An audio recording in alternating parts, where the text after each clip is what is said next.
everything in Europe that the European establishments don't like is called populist. You know, so whether you're talking about the Podemos in Spain, or Syria in Greece, or whether you're talking about the Front National in France, everything that goes against the outlook of the prevailing political establishment gets called populist. And so I began to look at this question, and almost immediately I realized that what was more interesting wasn't populism, because I don't think there is such a phenomenon in that general sense.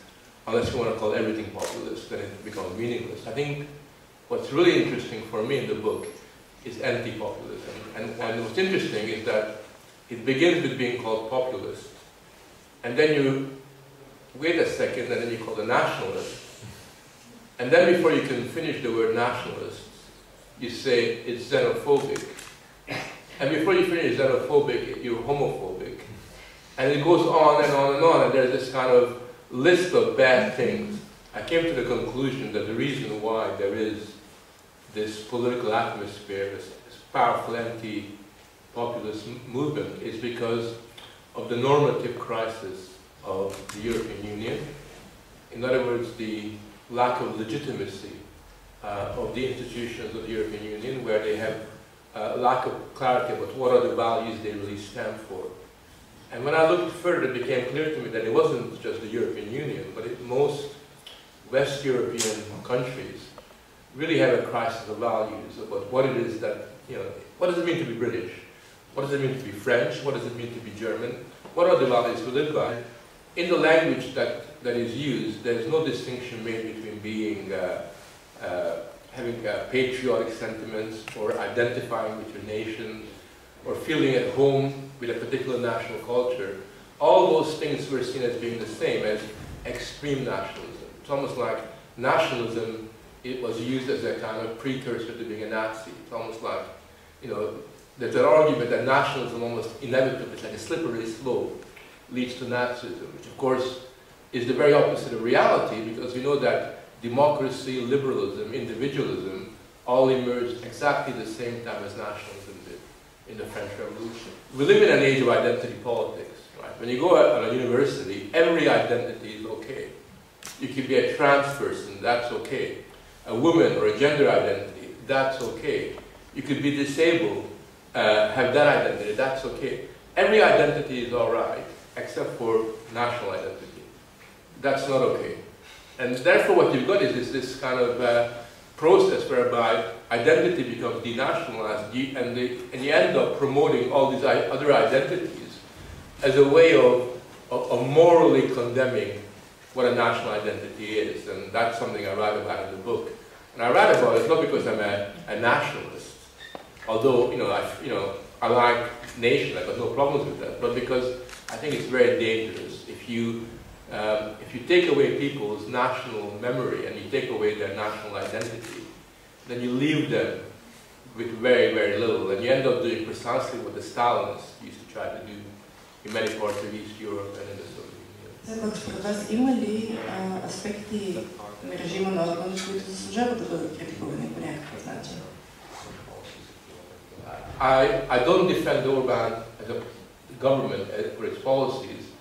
I defend Orban and Hungary insofar as they take the question of national sovereignty seriously. I think sovereignty is really quite important. And insofar as they provide basically what Orban is saying is that there is more than one way of running politics. There's an alternative to the mainstream in the EU, and I think that's a really good development. Because, when the Greeks were in trouble, they had governments imposed on them. When the Italians were in trouble, you had Monti and then Renzi imposed upon them. And the message was, Italians and Greeks, you're bad boys, you got to do what we tell you in Brussels. And Orban, at least, had the political courage to say, well, actually, that's maybe good for you, but we have a different approach. През 70-те години вие основавате революционната комунистическа партия на Великобритания, т.е. вие тръгвате от едни изключително леви позиции и правите тази, така както изглежда на редовия ви читател най-вече, траектория идеологическа към, ако човек ви приема за поддръжник на Август, вие казвате, че имате критики, но кои са книгата може да бъде прочетена като подкрепа на режима на Август.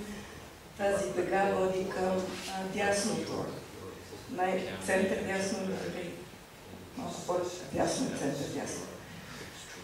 Дали можете да рефлектирате върху това свое развитие? Какви са промените в света около вас, които го предизвикаха? Many people that call themselves left-wing, I don't like. Their political imagination is very prescriptive. They're very intolerant. They're very censorious. They're very illiberal. I mean, they are as illiberal as Orban is. At least Orban admits that he's liberal. They are illiberal in practice, while they pretend to be liberal. Where I began to change my mind is when I began to realize that in the Anglo-American world, in Europe, most political debates and disputes are no longer in the political domain, but are in what Hannah Arendt, the political theorist, calls the pre-political domain. So I noticed since the 1980s that all the big disputes are not about social justice, they're not about changing the world this way as opposed to that way.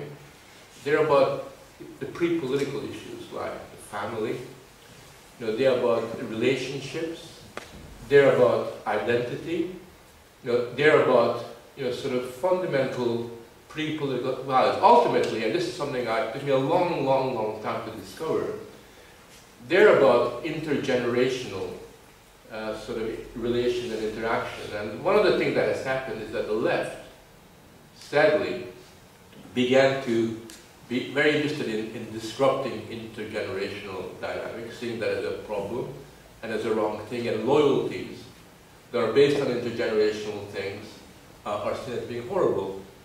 In 1968, I organized a sit-in at university, closed the university down. And afterwards, I'm very happy that we closed the university down. I went for a drink, and all my friends, were saying, they were all talking about their families as if they're really horrible. My horrible mother, my horrible father. And when they looked at me and they said, well, what about you? I said, well, I love my mother. We don't agree on many things, but we love each other. And at the time, I thought that was because I was Hungarian and they were Canadian English. But then I realized actually it was much more than that. And it had to do with the fact that just because I'm politically very radical, doesn't mean to say that there aren't loyalties, pre-political loyalties, intergenerational connections that are not important. Виктор Орбан вярва в суверенната демокрация и мисли, че суверенитета на гласоподавателя не бива да бъде ограничаван. Защо е в Европейския съюз? Това е проблема. Суверенната демокрация е напълно легитимен проект, но той не може да съществува като такъв вътре в Европейския съюз. Неконсистентността на позицията е, че ако той наистина вярва силно в това, че той иска да създаде суверенна демокрация, това, което трябва да направи, е това, което направи в Великобритания. Да излезе, тъй като не е възможно идеята за тотален суверенитет да бъде примирена с факта, че много от решенията, които се взимат, зависят и засягат хора, които са извън националната общност. Едно от най-спорните неща е свързано с факта, че зад идеята за създаване на национална и суверенна демокрация се появява идеята за монополизацията на властта. Идеята за супермнозинство. От тази гледна точка, ако мислиш, че една от политическите партии вътре в политическата система е представител на националния интерес, тогава всички други партии започват да изглеждат като антинационални. Тогава всъщност ти не си просто противник на правителството, а всеки противник на правителството започва да се мисли като противник на държавата, противник на нацията. In Europe, we don't have a very good example of how Republican nationalism, what it looks like in practice, and it's our job to promote the idea of, sort of our classical democratic impulses, which is integral to nationalism, to bring that to the service, and to really make democracy come alive, because, we need to have a kind of democracy that's not selective, that democracy for all rather than for us. Една от особеностите, които ми се вижда, е, че колкото повече че света става общ и хората познават с един друг, много е по-лесно да пътуват, виждаме криза на всички универсални идеологии. Вие говорите за кризата на универсализма в ляво. Но погледнете какво се случва включително с католическата църква. Тъй като от една страна правителството твърди много силно християнска традиция, от друга страна, когато става дума за мигрантския въпрос, основният противник всъщност е папата. В този смисъл самото християнство изведнъж започва да се мисли като националистическо, като част от националната характеристика, което за православния свят между другото не е нещо ново. При нас това е било част от традицията, това не е била част от традицията вътре в католическия свет. И за мен това ми е интересно, до каква степен всъщност глобализацията не води до кризата на всички универсалистски идеологии. Всъщност най-универсалистски настроеният човек е Кант, който не излиза от своя град и всъщност не виждал никого. Може би единственият начин да останеш универсалист е просто да си стоиш вкъщи. Вторият ми въпрос е свързан с нещо важно, което споменахте и аз съм съгласен с това, че ние поне може би греша, но виждаме в момента една културна вълна, която е много сходна в своята динамика и обратна в движение на това, което се случва 68 година, след 68 година. Но тогава цялата фиксация върху правата на малцинствата, право на идентичност, политика на идентичност имат само малцинствата. Сега всъщност виждаме надигане на политиката на идентичност на мнозинствата. Да бъда честен, аз нямам проблем с това при едно условие. Ако мнозинството се мисли политическо, поне за мен е чар на демокрацията е, че ти не знаеш как ще изглежда това мнозинство. То не е зададено. То нека си се конструира от различни групи. То се решава на всички избори.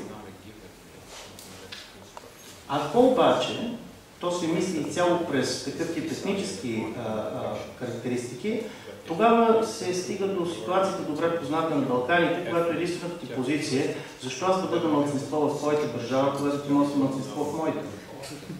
It's the least interesting part of who you are. It's a biological accident and of no great moment. And I think it's very tragic that identity politics is sweeping the whole world. And you now have even this grotesque development in America of white identity, sort of as a reaction to the whole whiteness, sort of crusade. And I think that to me is the death of politics, because when you have identity as being so fundamentally important, then it doesn't matter what you do as a human agent. It's who you are by definition.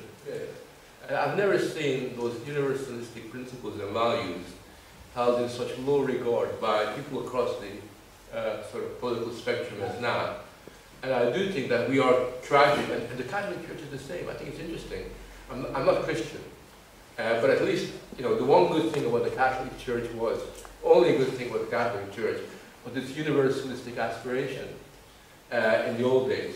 Now, it cannot even speak the language of universalism anymore in the way that it used in the past, and it's apologizing for its kind of past universal. So that is a huge problem, and I think that means that what we have are particularisms, which is all right, but particularisms become a problem when they're not tempered by a universalistic impulse. It's the dialectical relationship.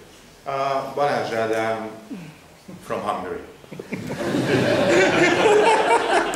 Füredi, I would like to say one thing. I agree with you. Hungary is really a nice place. State of law, constitutional guarantees, freedom of press, the main newspaper disappearing from one day to the other because its readers disappear, vanish from one day to the other. Average anti-Semitism, Jewish people happily dancing in the streets, Muslim people happily not. Nothing to fear.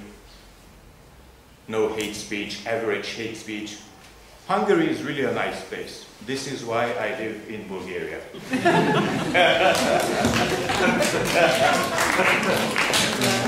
Не смятате ли в крайна сметка, че този европейски проект, който тръгва от 45-та, който тръгва всъщност след войната, е точно такъв баланс между универсализъм и партикуларизъм? Обединена Европа не е ли в крайна сметка тази рамка, в която универсалното може да съжителства по един разумен начин с партикуларистично. И наистина, ако погледнем те над 50 години след войната, това е момента, в който имаме най-сериозен разцвет на националните идентичности. Аз не виждам в Западна Европа, не виждам и в Европейския съюз като цяло потиснати националности, на които, както вие казахте, едва ли не като в сталинистки режим им се забранява националната идентичност. И определено не споделям тази теза, че националната идентичност е забранена идентичност. Не го виждам това нещо. Напротив, има най-различни, според мен, в рамките на Европа национални идентичности, които намират защита по най-различен начин, каталанска идентичност, всякакви други. Може би това е такава среда, в която националните идентичности в крайна сметка се чувстват по-добре, отколкото във всяка една друга среда. See, you raise an interesting point. The European Union is very good at protecting national minorities everywhere. Regionalism. Every time you go to Spain or Portugal, they have big regional European flags celebrating, sort of Catalan or Basque or any other kind of nationalism. And I think what it's really doing is basically it promotes regional identity. It promotes every identity as a way of disaggregating national identity. And I think that's the political practice. So that regional identities are okay because they weaken the meaning of the nation. That's the point I was really getting at. And I think if you go to Holland, if you go to most parts of Western Europe, you'll find that their sense of national identity has become very, very weak. I studied German history at great length, and I think there are many, many explanations as to why fascism emerged in Nazi Germany. And you could explain that very, very easily without saying that nationalism was the cause. In other words, the idea that somehow nationalism leads step by step towards this xenophobic hysteria it violates history. German nationalism has its good sides and its bad sides, but it doesn't, the reason why fascism and Nazism has got to do with the social crises that afflicted Europe at that particular time. A social crisis that had roots that were quite independent of nationalism. And it seems to me that we lose our sense of history if we see it in that way. Nationalism can lead to very many things, but it's not nationalism that leads to bad things. It's nationalist. Right? Nationalism is an idea about the nation. It's nationalist, a particular kind of nationalist. Human beings. In the Balkans, in Yugoslavia, it wasn't Serb nationalism that was the problem. Right? It wasn't Croatian nationalism. It was the nationalist political leaders who were the problem. And it wasn't because they woke up one morning and they had this ideology in their head. It was for other reasons that they behaved in such a horrible, destructive kind of a way. So what I'm really saying is you cannot reduce the problems of the world to nationalism, because if you do, then you're going to have a lot of problems explaining all the good things that nationalism has done. I mean, everything that is good about liberalism, about democracy, about civic virtues, I mean, everything comes alongside with nationalism. Създаването на революционна комунистическа партия, това, което той е направил на времето, казахте, че нямате усещането, че вие сте се променил, а че времето се е променило, защото тогава не създадохте революционна националистическа партия. След това имам още един въпрос, извинявайте, но ми се видя много интересно. Говорихте за междупоколенческата вярност и за политическите лоялности. И изпитах силно любопитство от какво е семейството ви, защо 68 година толкова много сте харесвал своите родители. И третия въпрос също е много кратък, извинявам се. В кой исторически период на Унгария я намирате най-хубава? Този сега ли? реално национализъм и шовинизъм не се ли крепи на стереотипа, непознаване на културите, на етническите малцинства и това не е ли стигмата? Не смятате ли, че това е един голям проблем за посткомунистическите общества, когато диалога се насочва именно в насока етническа враждебност и един вид едва ли не националните идеали да се ограничават до някакви етнически проблеми и всъщност да не може да се направи този преход към универсализма, за който говорите, където да се издигат и коментират ценности като свободата, като свободомислието, етика на свободата и толерантност. И всъщност не само да търсиме някъде в историята да се правим толерантни, а всъщност да изграждаме самосъзнание какво, защото всяка една нация има нужда от това да си създаде своя наратив, да си създаде своето мислене и поведение. Какво значи да бъдем толерантни? Какво значи свободата за нас да е ценност и да я зачитаме в ежедневния си живот? И какво значи всъщност да развием етика, която да дава възможност на тази нация да върви към някакво по-положително развитие? Благодаря. Популизмът, какъвто го виждаме сега, е постфашистски феномен. И голямата разлика в отношението към насилието и трансформиращата роля на насилието. Значи, все пак, в своята основна същност, фашизмът е революционно движение, което вярва в трансформиращата роля на насилието. И не случайно това е общества през 30-те години, които са общества създадени от бивши войници. Това са хора върнали се от войната. В този смисъл отношението към насилието, за това много често едни и същи думи. Това не е за оправдаване или за да станат по-симпатични тия движения, но си мисля, че ако историческите контексти бъдат премахвани и ние непрекъснато използваме думите извън историческия им контекст, това също не ни помага да разберем за какво става дума. По отношение на суверенната демокрация, между другото, идеята за суверенна демокрация, първият голям дебат е от Русия. Значи, това е веднага след Украинската революция 2004 година, започва създаването на идеята за суверенна демокрация и тук една много особена идея за демокрация всъщност се промотира. И то е демокрацията като идентичност на народа със своя лидер.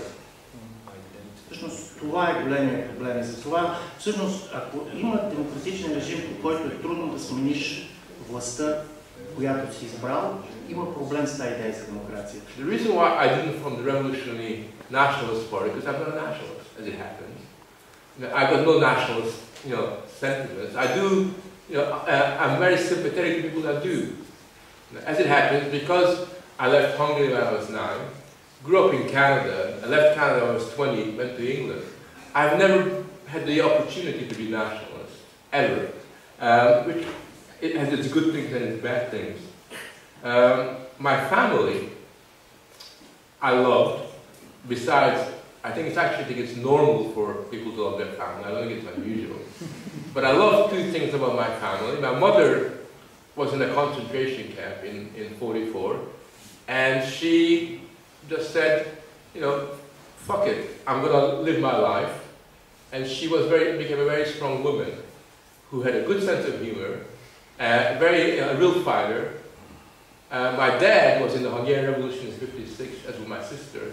They were very active in the 5th district of Budapest, and that's why we had to leave, and they were always fighting.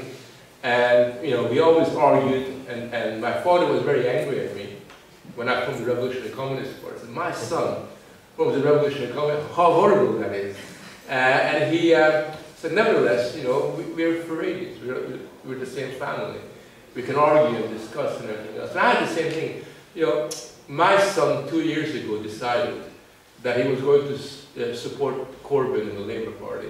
I don't think very much of Corbyn. I think he's not very interesting. We had a huge argument, just like I had my father. And I think that's a good, lovely thing to have. And I think families that argue and fight with each other, sort of form strong bonds.